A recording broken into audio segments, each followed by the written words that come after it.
Salut à tous, bienvenue dans un nouvel épisode de Seb's SMS. Comme d'habitude, je t'envoie un message. Le message c'est quoi? Yes we can, yes we can, yes you can. Oui tu peux, oui on peut. Vous connaissez quand même le slogan d'Obama, non? D'accord? Mais je vais t'expliquer si tu veux savoir, mais qu'est-ce qu'il raconte? Pourquoi il dit ça? Reste branché. Je vais te donner 2 points pour lesquels des fois tu dis que toi tu peux pas. Et ça me rend fou, d'accord? On va arrêter ça. C'est le message que je t'envoie ce samedi matin. Tu as intérêt à le capter. Écoute-moi bien. Générique là, c'est parti.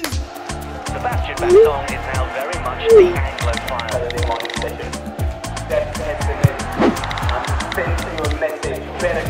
But when it comes to the football,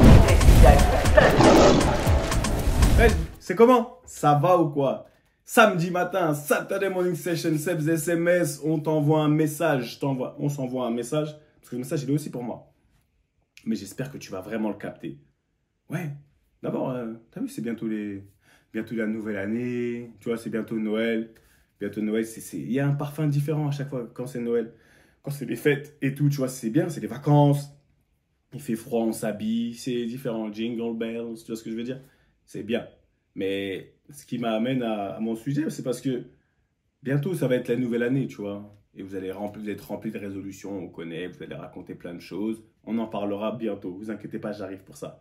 Mais yes we can, yes you can. Obama il disait ça, yes. Même en France, je me rappelle, ma mère elle disait ça. Yes we can, yes. Elle parle, c'est quel anglais qu'elle parle? Mais j'ai envie de te dire que oui tu peux. Oui toi tu peux. Mais ce qui me rend fou, c'est que trop souvent, tu te minimises. Et je sais qu'il y a des raisons, etc. Mais on va essayer de ramener toujours les choses le plus simplement possible. Qu'est-ce qui fait aujourd'hui que tu te minimises? Qu'est-ce qui fait qu'aujourd'hui, tu restes là, comme on dit, au ras des pâquerettes? Ça veut dire que, alors que pour moi, comme on dit, le ciel là, c'est ta limite. Tu n'as pas de limite. C'est l'infini. Tu peux faire énormément de choses. Sachant que par rapport à notre cerveau, on utilise moins, je crois que moins de 18 ou 20% de la capacité de notre cerveau. C'est-à-dire on peut faire trop de choses. Non, j'ai envie de te dire. Pourquoi? La première raison pour laquelle des fois tu te dis que tu ne peux pas faire les choses, c'est parce que tu écoutes trop les gens. Tu écoutes trop ce que les gens disent et tu laisses les gens venir mettre une limite sur toi. Je m'explique. Comment ça se fait, quand tu réfléchis bien, comment tu peux même laisser ça se passer qu'un autre être humain, quel qu'il soit, hein, peu importe ses intentions, il se lève et il fasse un transfert d'incapacité. J'appelle ça un transfert d'incapacité. Parce que lui, il n'est pas capable de faire quelque chose. Lui, il n'a pas le courage de prendre un certain job, de prendre une certaine tâche. Il va te mettre toi dans la même sauce. Allez, vas-y, on y va ensemble. Non, tu vois, très bien. Tu vois, moi, Mago, mon gars, là, tu peux pas faire ça. Tu peux pas, c'est trop dur pour toi. Moi, je connais. Tu as vu? À partir du moment où quelqu'un, qui que ce soit, se lève et vous dit que tu ne peux pas, comme on dit en anglais, I rebuke it, tu fais comme ça. Tch, non, tu dis, peu importe comment c'est mort. Ne laisse jamais quelqu'un venir mettre ses limites sur les tiennes. En fait, que les limites de quelqu'un deviennent les tiennes. Ne laisse jamais l'opinion de quelqu'un devenir ta réalité. C'est pas parce que cette personne ne peut pas le faire que toi, tu peux pas le faire. Et peu importe comment tu l'as entendu, tu l'as beaucoup entendu autour de toi. Tu vois, ah non, ça, c'est pas pour nous. Tu as vu, tu as un petit job, tu as un petit appart, tout doit être petit, etc. Pourquoi toi, tu dois pas voir grand? En fait, ça me rend fou. Pourquoi? À un moment donné, pourquoi? Et on en a parlé dans la mentalité du pauvre. C'est exactement ça. Tu vois ce que je veux dire? Mais toi, tu peux faire des grandes choses à partir du moment où, bien sûr, tu as fait une auto-évaluation correcte et que tu as un plan. Tu vois, toutes ces choses sont à mettre de bout à bout pour que tu arrives et aller chercher ce que tu veux chercher. Il y a un schéma à mettre en place. On est d'accord. Mais ne laisse jamais quelqu'un qui, lui, et se sent faible, ne se sent pas capable, revenir rentrer dans ta tête. Et c'est ça mon problème. C'est que je sais pas pourquoi, à ton âge là, tu laisses autant les gens parler dans ta tête. Ça veut dire que leur opinion, même les gens qui sont proches de toi, même ton mari, ta femme, tes parents, ils ne sont pas toi. Tu es une personne unique, mais donc tu vas laisser les problèmes des autres en interne venir se coller au tien. Pourquoi? Deuxième point, parce que tu es loyal. Parce que tu as une fausse loyauté psychologique, intellectuelle, émotive qui ne rime à rien. Cette loyauté, c'est ce qui t'empêche de faire ce que tu dois faire.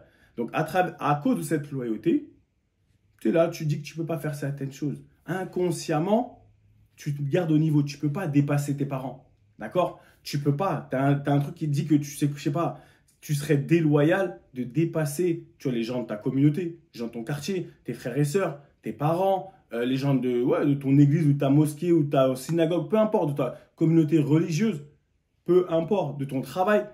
C'est comme si, non, on a grandi ensemble, on a passé du temps ensemble, on doit rester au même niveau. Donc, moi, je me dis inconsciemment que, tu vois, je vais te pousser un peu à avancer, mais on va pas péter le score. Mais pourquoi? Parce que tu es loyal à qui, à quoi? Honnêtement. À part, d'abord, tu dois être loyal à toi-même. Tu es censé être là pour quelque chose. Si tu crois en Dieu, tu es censé être loyal à Dieu. C'est tout. Arrête avec des histoires des humains. Et cette autorisation que tu veux des gens, que tu attends des gens soi-disant pour les dépasser, pour faire ce que tu dois faire, elle viendra jamais. Je te le dis, elle viendra jamais. Donc toi, par souci de loyauté, il faut qu'on reste ensemble, tu vois. Non, il faut qu'on soit ensemble pour que tu te sentes bien. Parce que tu as peur de te sentir isolé. Tout ce dont tu as peur, c'est de te sentir isolé. Mais tu dis qu'en étant isolé, ah putain, je vais me retrouver tout seul. Mais, ou toute seule, jamais de la vie. Tu vas te retrouver avec les gens du niveau que tu as atteint.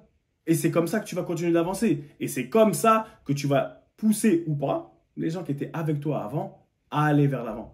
Mais j'ai envie de te dire, hey, la vie, c'est le salut, il est individuel. Hein. Vous êtes là, vous êtes loyal. Et je ne te dis pas qu'il ne faut pas être loyal dans la vie, mais à certains d'autres niveaux. Personne ne peut te ralentir. Mais vous êtes loyal, comme si le salut était collectif. C'est trop marrant. À la fin d'un match, d'une victoire, tout le monde, on va tous gagner la coupe, mais on ne va pas tous avoir le même contrat. Hein. Au bout d'un moment, c'est toi qui dois avancer et tirer les autres vers l'eau parce que tu es une personne de lumière, tu es une personne unique et extraordinaire. Mais c'est comme si les autres, ils jouent dans ta tête et après, cette loyauté, elle vient, elle t'écrase. Pose-toi la question. Arrête-toi 30 secondes, je dis, c'est vrai, au final. Mais pourquoi, en final, je ne fais pas plus? Non, parce qu'il faut que quand tu rentres chez toi, tu te sentes toujours, tu vois, comment dire, bien accueilli, qu'on ne te montre pas du doigt. On t'a appris, il ne faut pas en faire trop, faut pas trop se montrer. Mais ta réussite aujourd'hui, c'est ce qui va faire que tu te montres. Mais tu ne peux pas l'assumer. Parce qu'eux ne peuvent pas le faire.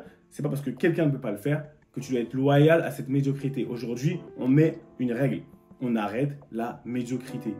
On ne prend pas part à de la médiocrité. Reprends ton estime de toi et regarde ce que tu dois faire, à quel point tu es bien, tu es fort dans ce que tu fais. Et crois-moi, ça va commencer à changer. Mais accepte que cet inconnu là, que tu ne seras jamais seul. Parce que si tu as vraiment la foi là, vraiment, crois-moi qu'on ne va pas te laisser tout seul. Et même des fois, il y a des traversées du désert qui sont importantes et sont nécessaires. Allez regarder un peu dans vos livres, vous allez comprendre. Parce que quand tu rentres sur ce rectangle vert, qu'est-ce qu'il y a? C'est quoi? Ça représente quoi? Ta vie et celle de personne d'autre. Prends ce qui t'appartient. Yes, we can. Yes, you can. Prends ce qui t'appartient. C'est pas comme si tu étais timide. Tu peux être timide même. Mais quelque chose qui est à toi, même si tu as une personnalité timide, tu peux quand même aller le prendre calmement. Tu viens, tu prends, tu pars. C'est pas les gens comme nous, on vient, on fait du brief, on prend, bam. Non, quel que soit ton caractère, va prendre ce qui est à toi. Tu ne demandes pas la permission, c'est ça que je te demande. De arrêter de demander la permission de prendre ce qui est à toi. Parce que le pouvoir, la force, le respect, l'amour, la progression, la santé, l'argent, la famille, le succès, d'accord? Les bénédictions, ça se prend pas comme ça, doucement, comme si tu avais cette vie, non. Est-ce que je peux? Je sais pas, je peux pas faire ça donc je le fais pas. Non, ça se prend pas comme ça. Pour moi, qu'est-ce qu'on fait? Ça s'arrache, tu prends ce qui t'appartient. Take what is yours. C'est à toi et à personne d'autre, s'il te plaît. Si tu veux me faire un cadeau de Noël là, va prendre ce qui t'appartient. D'accord? Commence à prendre ce qui t'appartient et ne demande pas la permission. C'était ton humble serviteur Seb Basson, aka Baby Bass, toujours là pour te servir. On est ensemble, tu connais. Petit pouce, tu souscris, tu fais tourner. Et dans tous les cas, ce que je te demande, ne laisse jamais la pensée de quelqu'un devenir ta réalité. Ne laisse jamais les limites de quelqu'un devenir tes limites. S'il te plaît, on rebute. Là, au revoir, bye bye, ciao. Allez, tu sais quoi, dans tous les cas, bon week-end, c'était un match. Bon week-end, c'était en famille. Amuse-toi bien. N'oublie pas ça, garde ça en tête. Et prends ce qui t'appartient. On est ensemble. Bye bye, beaucoup d'amour, à la semaine prochaine. C'est le message que je t'ai envoyé. J'espère que tu l'as capté. Bye bye.